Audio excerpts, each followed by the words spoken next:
Hello, Internet. Daniel with Driving Dragons. Today, I'm coming to you with a reaction to Lo-Fi Gaming, who has put together a couple of videos on the good, the bad, and the ugly of each edition of Dungeons and Dragons. So we're going to go ahead and get that cracking off. First, got a quick channel announcement that I'm really excited about. I came across a really good deal on a classic Datsun 280ZX 10th anniversary edition black gold vehicle. And I've decided that that is going to become the channel mascot for Driving and Dragons, where this is as much about my joy of driving all over creation and running down southern back roads as it is about my love for the tabletop role-playing game community. So I'll be bringing in some pictures and videos and whatnot of this car as it comes in. And I'm really excited about that, to have kind of an official mascot for the channel. So without further ado, let's get over here and see what Lo-Fi Gaming has to say about the different editions of Dungeons and Dragons. This first video is Basic D&D, Advanced Dungeons and Dragons, and Second Edition. Hello, this is going to be the first of a two-part video in which we talk about the good, the bad, and the ugly of every main edition of Dungeons and Dragons. We're actually going to be splitting this video into two parts. The first part is we're going to cover these three here: Zero Edition, Advanced Dungeons and Dragons First Edition, and Second Edition. And in the next video, we're going to cover Third Edition, Fourth Edition, and Fifth Edition. So let's start with original Dungeons and Dragons. At the time, it wasn't called Original Dungeons and Dragons. It was just called Dungeons and Dragons. Advanced came later, and this was really the first version of the game. This is a later print, so this is a 7th edition printing. It originally came in a sort of a wood grain, a faux wood grain box, and so it's often referred to as wood grain. That came out in 1974. Basically, TSR published various supplements for this over the next couple of years. When it was first published, we had these three rule books here, the three brown booklets. And in this booklet, we only really are given three main classes. We're given the fighting man or fighter, we're given the magic user, and we're also given the cleric. In addition to that, we're also given some other options. So we're given elves and halflings, which in the first printing was actually referred to as hobbits, and they had to change that due to some copyright issues. And then also dwarves. Note that with these sorts of characters, the dwarves, the elves, and the halflings, they basically could only progress up to a certain level with that respective class. So, dwarves could only become the fighters, and they could only go to 6th level. What happened soon after these booklets being published was they began to release some additional supplements, and this has always happened with D&D. The first supplement 1, was Greyhawk, and this is the first time we were introduced to the Thief and the Paladin classes. The second supplement was Blackmore, supplement 2, and this one was by Dave Arneson, and we were introduced to the Monk class and the Assassin. And then finally in this print cycle, or in this edition of Dungeons and Dragons, we're introduced to Eldritch Wizardry, and that gives us the Druid. Alongside this, Dragon magazine also published some options. So in the Best of Dragon, it combines sort of the Ranger and Illusionist classes, which would later appear in Advanced Dungeons and Dragons. So let's start with the good. So what's good about original Dungeons and Dragons? For me, what's really inviting about this is it asks the DM to get involved. It's kind of a framework, a very loose framework of rules.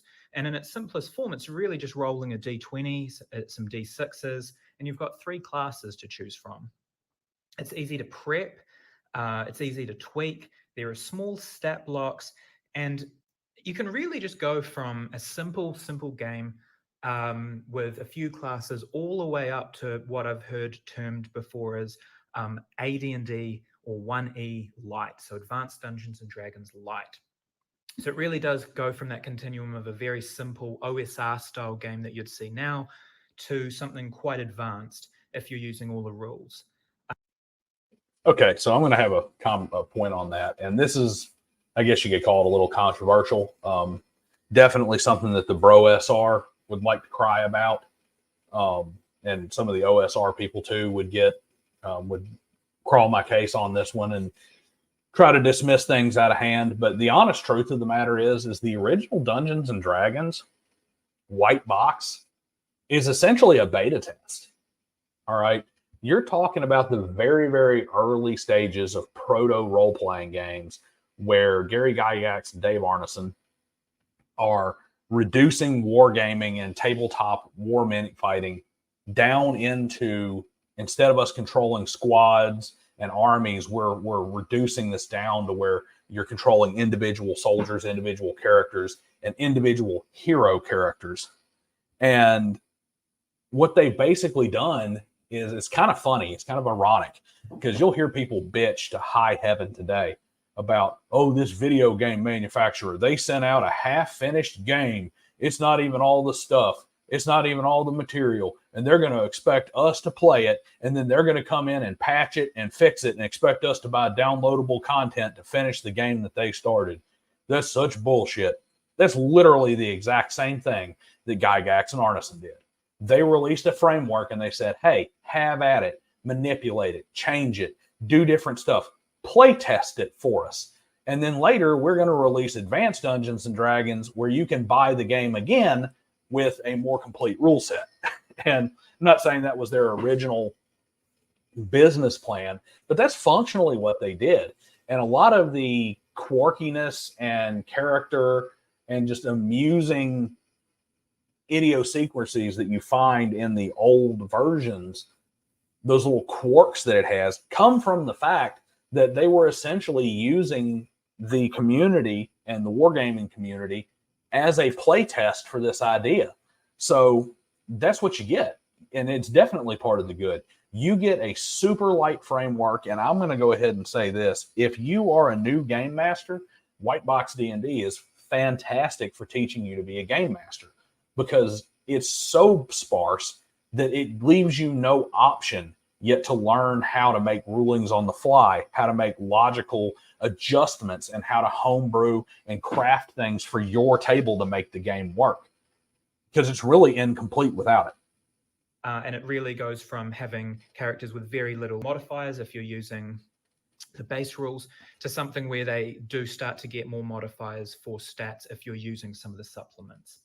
The other thing too is, Judges Guild published a lot of really great material for original Dungeons and Dragons. This goes to adventures. This goes to supplements like this that are a very good addition to D&D.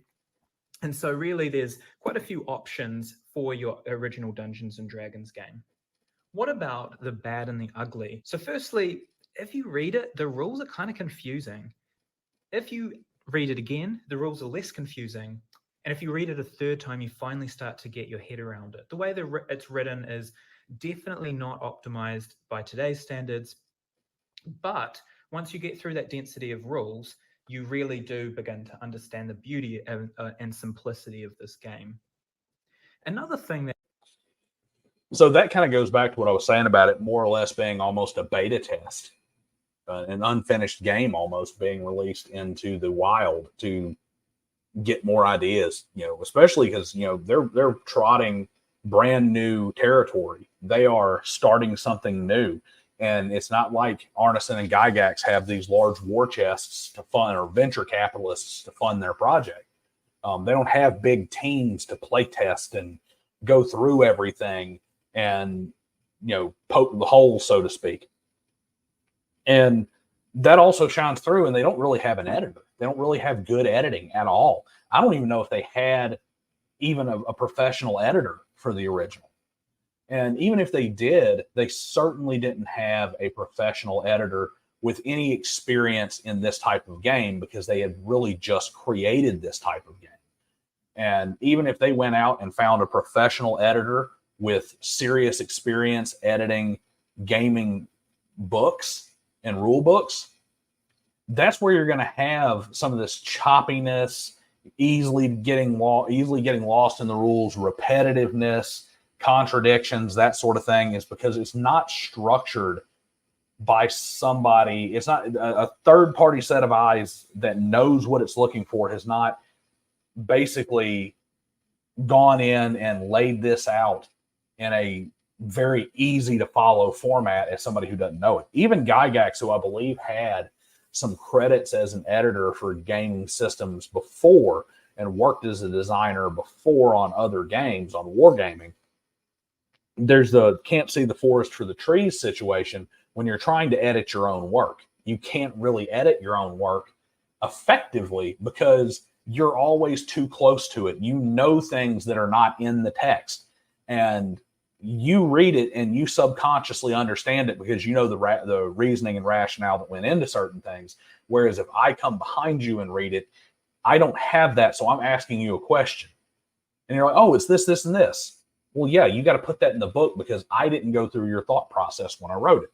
That leads to this being kind of out of order, and you have to go through it 3 or 4 times and maybe even play it to really understand it, because it's a work in progress and you're really joining the work in progress.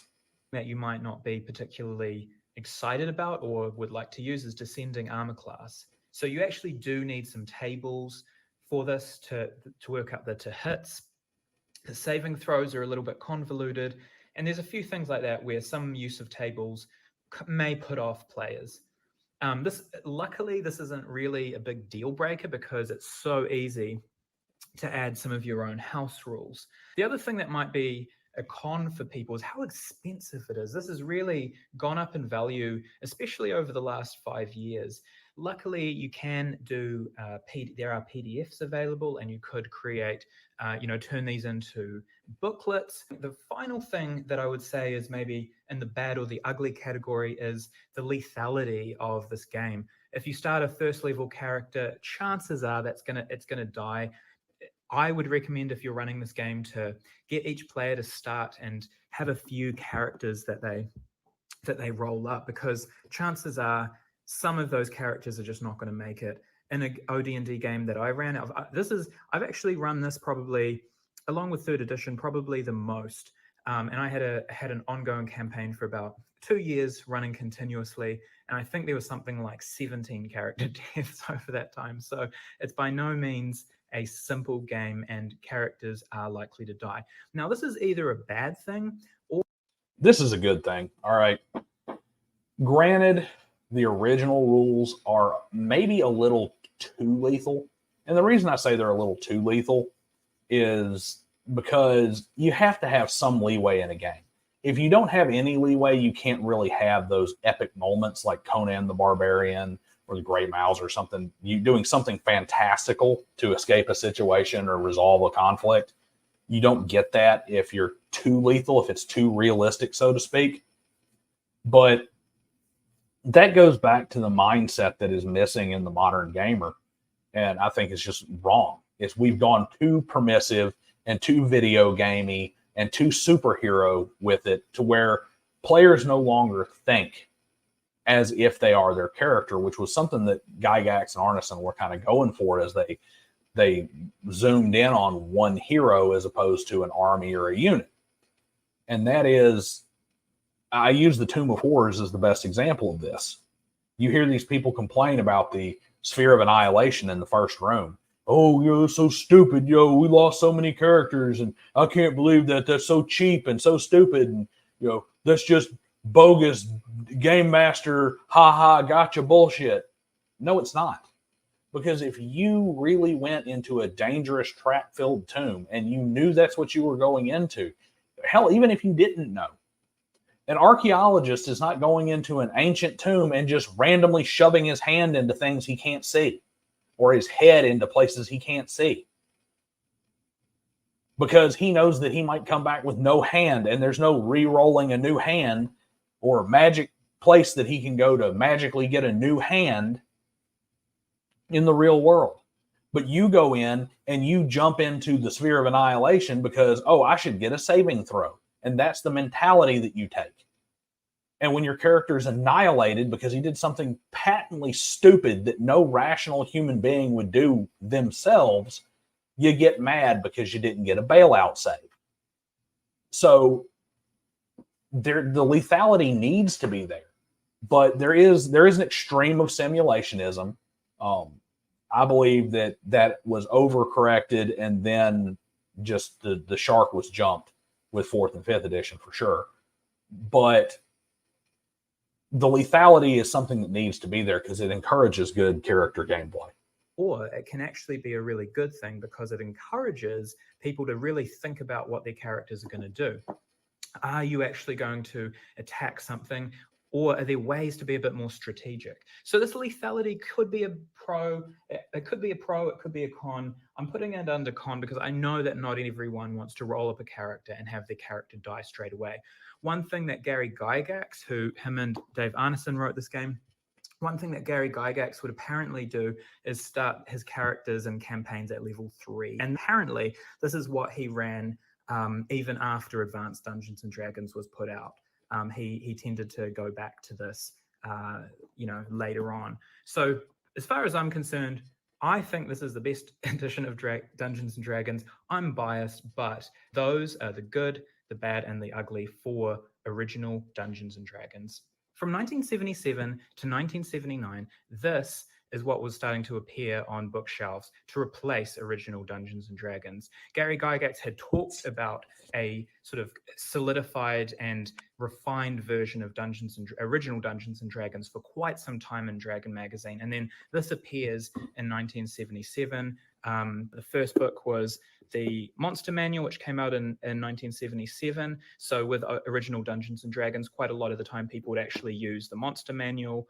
It has a different cover. The original one these two had a different cover, but it was the Monster Manual. And then this came out in 1978. And then this came out the following year in 1979 to kind of round out this triad of books. And this is really what we know today in terms of that Dungeons and Dragons space: the Player's Handbook, the Monster Manual, the DM Guide. So this is a very iconic edition of D&D for a lot of people. It put all of those disparate rules that I talked about through all of the supplements in original Dungeons and Dragons. It put them all in one place. It was evocative. There was this real sort of character to it. It has some amazing illustrations throughout. Darlene's illustrations are particularly evocative. She did a lot of maps. And then, if you look at the Monster Manual, you've got just some really classic monsters that, you'd kind of want to see in any Dungeons and Dragons game.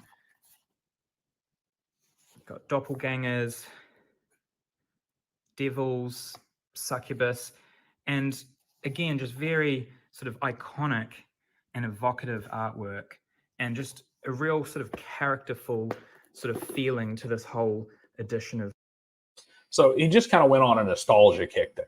Doesn't really say anything about the game itself that is particularly insightful or a reason why it's so good in that little segment there. And I stopped to reference that because that kind of goes back to my point about basic.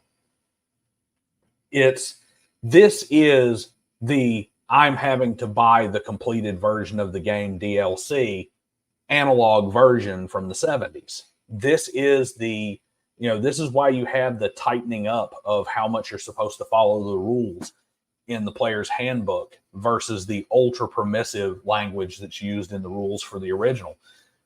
And a lot of that nostalgia comes from the fact that it really is where you go back and you see the ideas that you had about how the game could be better cropping up now as official rules. This is where you see the thing you didn't think of that solves a problem that crops up and makes things better. But of course, you still have some of those leftover wargaming problems, some of the over simulationism, which I'm sure he'll get into in the bad and the ugly. But there's a lot of nostalgia here. It's like, what's good about this game? The same things that are good about basic, just they've refined it and they've kind of tweaked some of the things to make it a more complete game. of Dungeons and Dragons. The other thing that it did, perhaps to a lesser extent than original Dungeons and Dragons, is really encourage the DM to tweak stuff. Again, it was more codified, and Gary Gygax is quite explicit in the start of the Player's Handbook that the rules should be followed. But there was still that spirit of kind of do it yourself and just wing it and be creative. And this still runs through these books. One final thing that One thing I'm going to point out there, that's one of those baby with the bathwater things. Gygax understood that what made this game complete and allowed him to make it so complete was that he put it out into the ether, so to speak, and essentially had millions upon millions of playtesters who weren't only free playtesters, they were playtesters who paid him to buy the product and playtest it for him. And if he'd have come in and said, these are the rules and they're the rules and you shouldn't have that creativity or that first off, he knew good and well he couldn't stop people from doing that. But by continuing to encourage it, he continues to get more fodder and more information and more data with which to refine the product. I'd say is pretty important when you're thinking about original Dungeons and Dragons is just the amazing adventures that sort of came along with this set of publications. And I've just pulled out a few here, but we've got kind of earlier on in those cycles, not too early, but we had Gary Gygax's T1, which eventually became T1 to T4, the Temple of Elemental Evil. You have the sort of the UK series with the Sinister Secret of Saltmarsh. This is a really, in my opinion, a really great iconic adventure. And then later on, as we get more into this kind of idea of role-playing, this is where I think some of the ideas, the modern ideas around role-playing really began to develop. In original Dungeons and Dragons, it sort of had that wargaming ancestry, and that was really clear to see. Whereas by the time we get to advanced Dungeons and Dragons, I think people were doing a lot more of what we would consider in a contemporary context role-playing. And this particular set of modules, the Pharaoh series by Tracy and Laura Hickman, including Ravenloft, these authors and the adventures that they were writing for Dungeons and Dragons, advanced Dungeons and Dragons, are thought of now as kind of quite iconic and sort of encouraging role-playing to an extent that it hadn't really been happening before, except, of course, informally in people's groups at home and so forth. I'm going to say this about the adventures, because I think that is probably the number one good thing about original Dungeons and Dragons. The vast majority of those original modules were either people who were the game designers, Gygax, Arneson, those kind of folks, or were like one step removed. We're talking people who were players who were directly brought in to create these modules that were just one and basically worked hand in glove in a small team with the creators, which means that the people writing the adventures not only understood the rules, but understood why the rules were what they were. They understood the path that got there. They understood how to make sure that they wrote the adventures for those rules. And the result is the most seamless and cohesive modules ever written for Dungeons and Dragons. For Dungeons and Dragons. In first edition, the modules and the rules work hand in glove better than any other place in Dungeons and Dragons. And going into the first part of the second edition, because of that close, tight-knit group, you don't have that anymore. You either have like OGL style content that's made by complete third parties who are totally detached from what the developers are doing, or these massive teams that are working with Wizards of the Coast, and you're 5 and 6 steps removed. You don't even just have one designer anymore. You have different teams of designers for different aspects of the game. And it leads to the adventures feeling detached. You can see the seams of where they're supposed to plug in. Meanwhile, with the adventures that you have here, they're seamless. They work so well because they understand. Now, there's some quirks and some things that can be complaints there, where maybe information that would be very helpful is left out because the person writing it is somebody who has such a deep familiarity that they forget to include that. That does happen some. But as a whole, it just feels so much better because the person who designed the world, the person who designed the game, and the person who designed the adventure are all either the same person or are part of the team of that same person that put the whole thing together. This is also where you get something that I'm very, very happy about, and that is this is where the Hitman Revolution comes from. This is where we get true role-playing games and character-driven, story-driven role-playing. And this is one place where I have a big break with the OSR. No. Yes, there's some fun in hack and slash, dungeon crawling, and that sort of thing. But this game, Dungeons and Dragons, and tabletop role-playing games, their absolute best use is a collaborative storytelling effort and collaborative character storytelling effort. Period. End of story. That is where they get their most prolific use. That is what they are best made for. And that is how they are most effectively optimized. And you get that right there in the modules because, like I said, it's a small circle has its advantages. So what about the bad and the ugly for Advanced Dungeons and Dragons First Edition? The first thing that I want to point out is the initiative rules. Oh my gosh, the initiative rules are just so dense and so confusing and so hard to understand. There's actually two sets of initiative rules. The first set of initiative rules appeared originally in the Player's Handbook, but let's just look at the Dungeon Master's Guide initiative rules. So this is all rules for initiative right here. And on paper, like if you look at the sequence here, it's not too bad. It gives you kind of a rundown, but then it gets into surprise, and there's rules here that kind of contradict what's in the first edition Player's Handbook, and it gives examples, and then there's like segments and counteractions and all sorts of strange things in this spellcasting during melee and working out which goes first in the order. Is it spellcasting? Is it long weapons? What happens if you're using a polearm?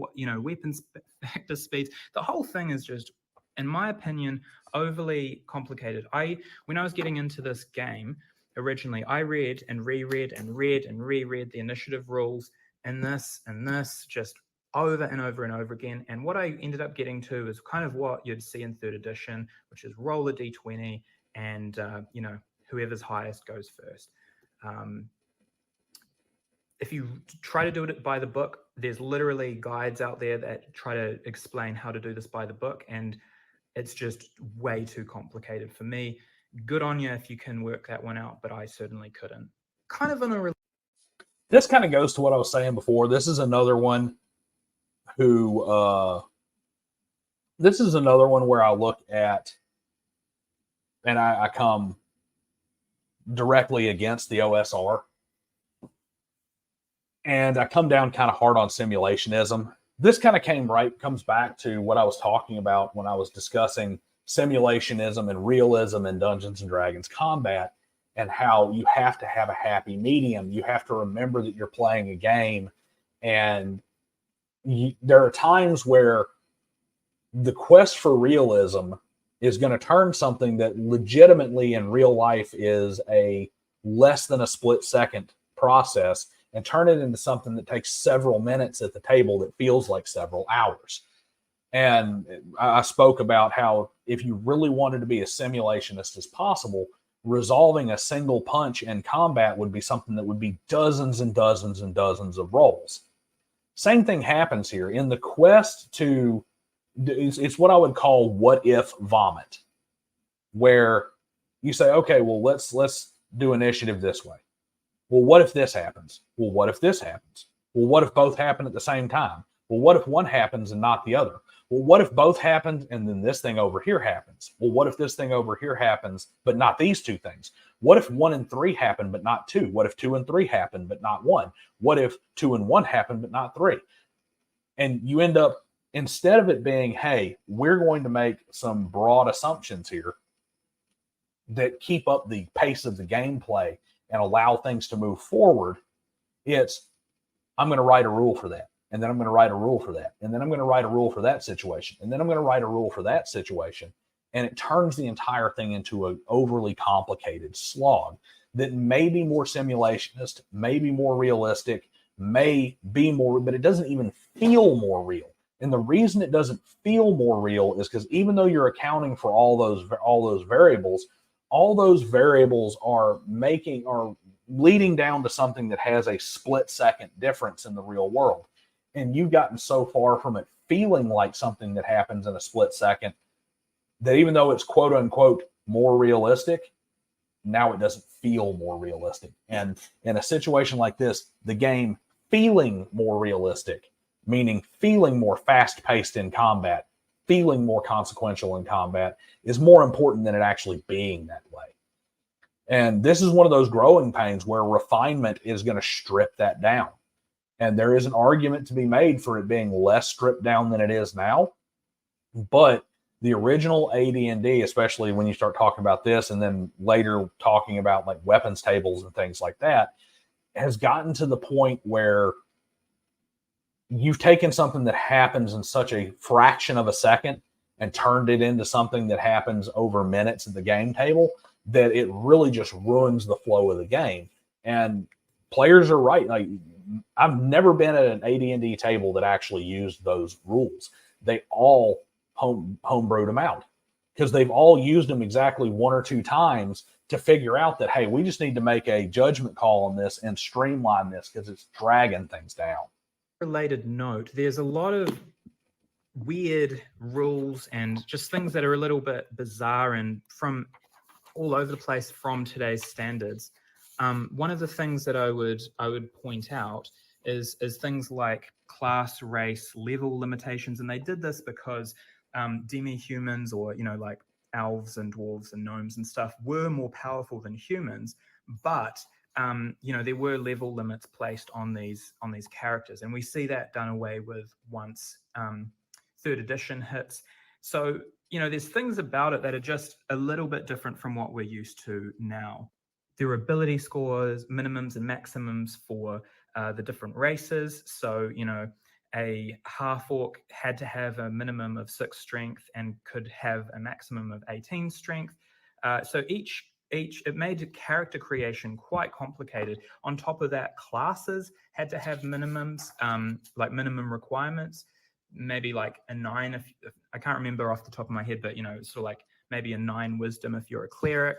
And on top of this, we also have modifiers for if the character is male or female. So females, in pretty much most respects, had inferior stats to their male counterparts, and you can see why in today's terms that would be viewed as problematic. Another thing to note, which is the same with original Dungeons and Dragons, this edition of the game and second edition, is that every class has a different rate of experience, so everyone's kind of leveling at different times. In my opinion, this isn't so bad because thieves, for instance, aren't as powerful as, say, like a paladin, and so this difference in experience actually provides a bit of game balance, but it is sort of an idiosyncrasy that you would have to navigate. Something else that would be sort of at odds with today's kind of D&D versions is, the weapon speed factor. And as I said, this is kind of bizarre because it doesn't really match up with what's in the DMG, and the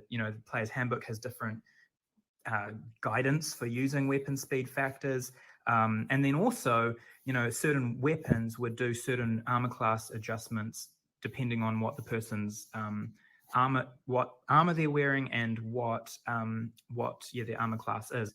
Each weapon would have different bonuses and penalties. And then the DM guide, while I think this is probably one of the best all-time books for providing advice and guidance on running a D&D game, it just had so much in there. And granted, you could kind of take what you wanted from this, and it has some really amazing advice and really amazing things to sort of spark the imagination. But it's a very dense book as well. There's a lot going on. It kind of covers quite a lot of ground. And sometimes it can do that in quite a verbose and confusing way. Which gets me on to my next point, which is the Gygaxian. Okay. That just kind of touches on some of the stuff I was saying there too. there's a lot that is kind of leftover vestigial organs from wargaming, where the thing about wargaming is because it is a player versus player game, you have to have some of these complex rules and tables in order to balance everything out because you're competing against somebody else. So if there is a screw up or there's something that's not quite right or something that's not the same every time, you're affecting a winner and a loser. Because Dungeons and Dragons is a collaborative game where you're all working together, that's not as important. You're not harming another player because you messed up and made one player's move a little more powerful or a little less powerful. So you don't need all that craziness. You also have to remember that the referee in a war game, having all those tables and charts and stuff, is his entire job. He's not telling a story. He's not running NPCs. He's not running everything else in the world. He's sitting there watching you move your miniatures around and measure out how far they go with your little ruler, your little measuring tape, and roll the dice and spin your little things. And all he needs to do is look it up on the table and say, yes, this is how it resolves. No, that's not. That is another one of those things that just drags down gameplay in a role-playing game and just kind of crushes immersion and hurts the overall flow of the game. And you'll see that those things get weeded out through second and third edition, which my personal opinion, and really I think it's almost an objective reality, that second and third edition are the most complete and most polished versions of Dungeons and Dragons, period. In prose. Now, this has been kind of defined as sort of flowery language, quite complex, and sort of rules written in a way that could be stated a lot clearer. Now, I'm not too opposed to it. I mean, I like reading. I have a fairly high level of literacy. I enjoy it's quirky, and I kind of enjoy that about this edition. But I do think it could really put people off who might want to get into this. So, for some people that would be like a bad or an ugly kind of thing. For me, it's just a reality of the edition that you have to be used to. Gary Gygax did write in a particular way with a particular style, and some people will really gravitate towards it and some people really won't. I'm going to go ahead and put that down as kind of like in the way of when I was talking about a professional editor. Gary Gygax, and I'm not trying to disparage the man personally here, but his writing style, the type of prose he used, the amount of $10 words he used, the best word I can think of to use is pretentious. He had a very pretentious writing style. It's almost a nerd rage writing style. You see this a lot with kind of your classic nerd who doesn't have a lot of self-confidence. So he tries to make up for it by trying to sound smarter than everybody else, using 15 and 20 long, complex words to describe something that can very easily deliver the point in 3 or 4 simple words. And while, yeah, there's some niceness to that. It's kind of like the King James Version of the Bible. You love to read the King James Version of the Bible because it's like a piece of late English poetry, and it's very, very artful, and it's very, very pleasant to read through as an act of reading. And actually, the Dungeons and Dragons Dungeon Masters guides and handbooks are actually very pleasing to read and kind of philosophize. That I just completely butchered that word over when you're looking at, just reading them and studying them, like to study the Dungeon Master's Guide. However, that does make them objectively bad for their actual intended task. Their task is to teach the largest number of people in the most efficient way how to play Dungeons and Dragons. Their goal is to be a quick reference for when you need to go look something up. And while I may enjoy that prose and the verbose language, the lengthy, just the excessive use of $5 words when I'm just kind of studying it, and even some cases where that language may be more precise, when I'm in the middle of something and I've got player A saying one thing, player B saying another thing, I need to make a ruling and I need to look at look it up. I don't need to be dedicating the mental bandwidth to sussing out what Gary's trying to say when he's trying to speak over everybody else's head.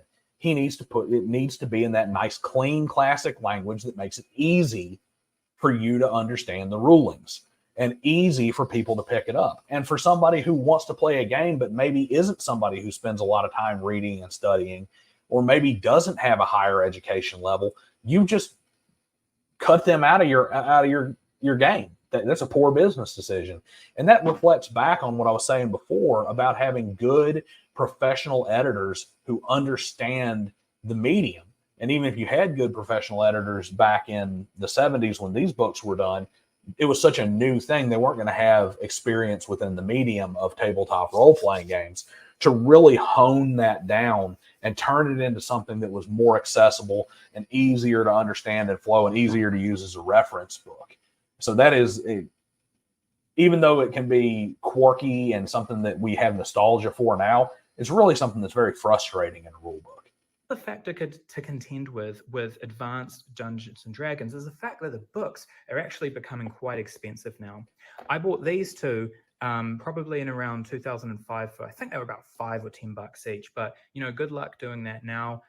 These books are getting quite expensive. The sort of more original covers, certainly getting original materials all round is just becoming a more expensive enterprise. However, you can luck out sometimes and find these for a really good price, really cheaply. If people don't know what it is, or they've had it for a long time and they're just looking to get rid of it, I've been really lucky and found some great deals over the years. The other good thing too is Drive-Thru-RPG has the PDFs available, and you can buy those and access it that way. I'm just going to go ahead and say I don't like that he puts that cost factor into the good, the bad, and the ugly of these different editions. This is just me kind of having a personal quirk on this, and this is a personal gripe with this video itself. The way I see it is these should be good, bad, and ugly about the systems themselves. And when you can get it on Drive-Thru-RPG, or you can pull it off Scribed or something like that for free online and print the stupid thing out, that expense is not a barrier to entry to the game itself. It only really matters if you're a collector. Because to be honest, I can find them in usable but bad condition for pretty cheap. It's only when you're starting to get good collectible condition books that they become super expensive. And that really only matters if you're collecting them as a curiosity piece. It has absolutely, or a piece of history. It has absolutely nothing to do with the game itself. And really, I mean, I kind of look at that and roll my eyes. It'd be one thing if the only way to get these was to spend a tremendous amount of money, and then you could say that. But when that's not the only way to access the game itself, it really doesn't belong as a con. The final bad or ugly thing about Advanced Dungeons and Dragons First Edition is, well, it's a little bit difficult for newcomers to the hobby. I think if you didn't already have a play group of people who were sort of seasoned Advanced Dungeons and Dragons players, this might be a hard edition to learn. Having said that, I did it. Like, I was able to learn it and play it with a little bit of experience from someone else. But really, this is something that if you put the time in, I feel like this edition of D&D will reward you immensely. The final version of Dungeons and Dragons that we're going to talk about in this video is Advanced Dungeons and Dragons 2nd Edition. So this came out in 1989 and roughly lasted a decade until it was replaced by 3rd edition in the year 2000. So in 1989, the top 2 books were released, and then I believe this was a consolidation of some sort of folder. You'd get this big kind of ring binder, and you could put all the monsters into that, and I've never owned the ring binders. I didn't want to go there. I bought this. And this, I think, came about a little bit later in that life cycle. So it was kind of a bit odd to begin with. You had your player's handbook, and this is just, in my opinion, this is a really iconic one. This is my favorite cover of Advanced Dungeons and Dragons. You've got this really awesome Jeff Easley art on the front. And this one came out, as I said, in 1989, along with the Dungeon Master's Guide. So what is the good of Advanced Dungeons & Dragons 2nd Edition? The first thing that I think Dungeons & Dragons 2nd Edition really did well was it improved the layout and the internal consistency of 1st Edition. So really, when this came out, this was almost thought of as a revision rather than a complete rewrite. If you were familiar with 1st Edition Dungeons & Dragons, there were a lot of similarities, almost identical in places, but there were some minor differences. There were things that were changed. They did revise quite a lot of it. But the way that it's written, the way it's laid out, is arguably, much better. It's much easier to follow. It also really went above and beyond to improve some quality of life experiences, particularly things like the Bard class, which had been dealt with in 1st Edition Advanced Dungeons & Dragons. But the Bard class had actually been this very sort of convoluted thing where you would take levels in a fighter, and then you would dual class, and you would do all sorts of things. So the Bard here appears for the first time in a more sort of modern way that we would understand it today. So it's just a regular core class that you can take straight from the outset. This is just more streamlining. It's really what it is. This is just more streamlining of the original. And really, to be honest, in 2nd Edition AD&D, I don't understand in most instances the people who complain and act like 1st Edition is so greatly superior to 2nd Edition, and that 1st Edition is really where it stopped, and that 2nd Edition isn't even OSR and that kind of thing. Because if you look at this objectively and you get somebody who has no dog in the fight, you completely strip off 1st and 2nd Edition and just have them read both, with the exception of some of the Satanic Panic stuff where they don't have demons and don't have devils and that sort of stuff. With the exception of that, they're going to look at this and say, oh, this is just a further refinement. It really is. It's not until you get to 3rd Edition that you really have a different game. 2nd Edition is, for the most part, just a refinement, and more of the excessive simulationism that slowed down the game and was just not good is taken out. And it can easily be put back in if you really want it, because the game, 2nd Edition, is largely compatible with AD&D. Multi-classing was made a lot more straightforward and a lot easier to understand. The sort of possible combinations of classes and races when you're multi-classing was spelled out a lot better. Another good thing about 2nd Edition was it still had that old school feel. It had that old school artwork, and the feel of it was still quite gritty, quite lethal, quite flavorful. And one of the really good things is it was virtually compatible with 1st Edition, which meant if you had a bunch of adventures already, or even if you're using, a player's handbook from 1st Edition and a player's handbook from here, you could actually run a 1E, 2E game without much issues. Kind of like I said in my 3rd Edition video, where 3.0 and 3.5 are compatible. I honestly see it kind of as a similar thing. Overall, it just feels more kind of collected together, more cohesive, and more refined. Another really great thing about 2nd Edition was the worlds that it introduced. It had many worlds such as Planescape and Ravenloft and all sorts, and that was a really important part of the edition too. So what about the world building? You can't really touch some of the settings and world building in 2nd Edition. It is by far and away the best edition for campaign settings and world building, and a lot of that's because TSR went out and hired a bunch of professional fantasy authors and said, make worlds for our game. And then would sick teams of authors on those worlds to build them out and flesh them out. Now, some got way out of hand. Like, I am not a fan of Forgotten Realms. I think Forgotten Realms is actually a pretty terrible setting. It is a hodgepodge of a little bit of everything. It's like when the kids decide they're going to make everything stew in the kitchen, and they end up just mixing absolutely everything that's in the refrigerator together into this gray sludge of disgustingness. That's kind of what Forgotten Realms is to me. But you also have things like Dark Sun. You have expansions on Greyhawk. You have Dragonlance. You have Spelljammer that doesn't suck.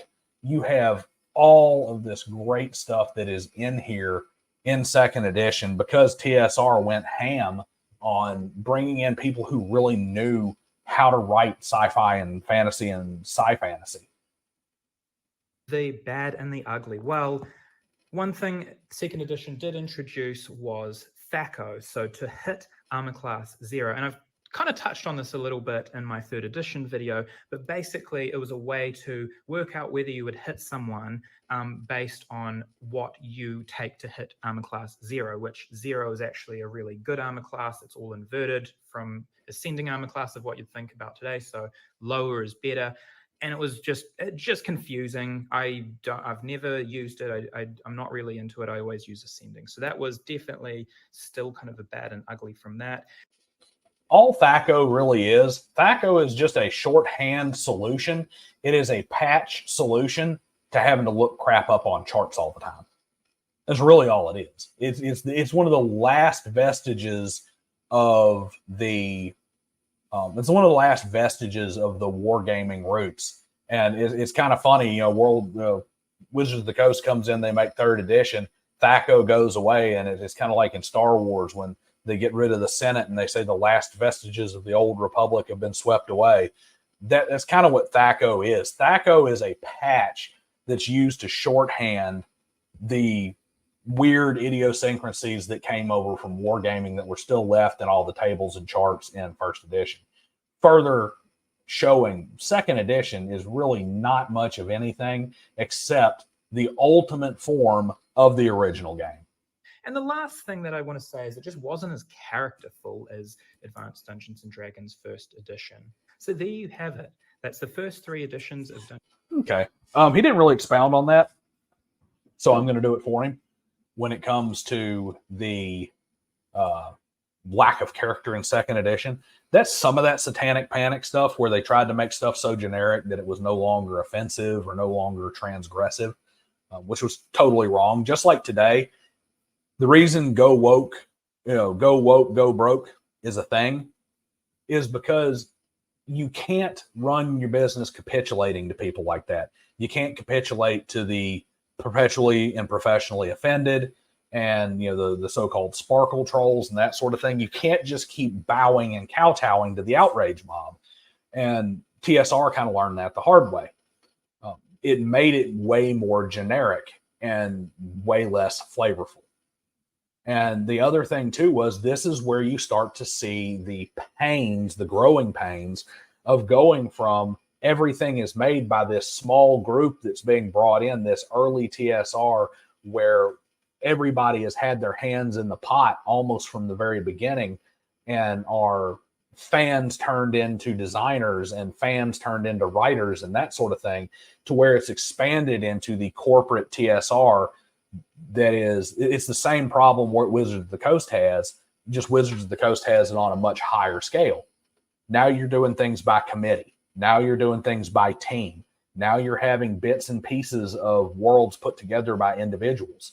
So while you still have those brilliant settings and all that great world building and all that flavor that comes in from something like, say, Dragonlance, you take the brilliance of Dragonlance and then you get a team of random writers who never had anything to do with Dragonlance and say, write stuff for this world.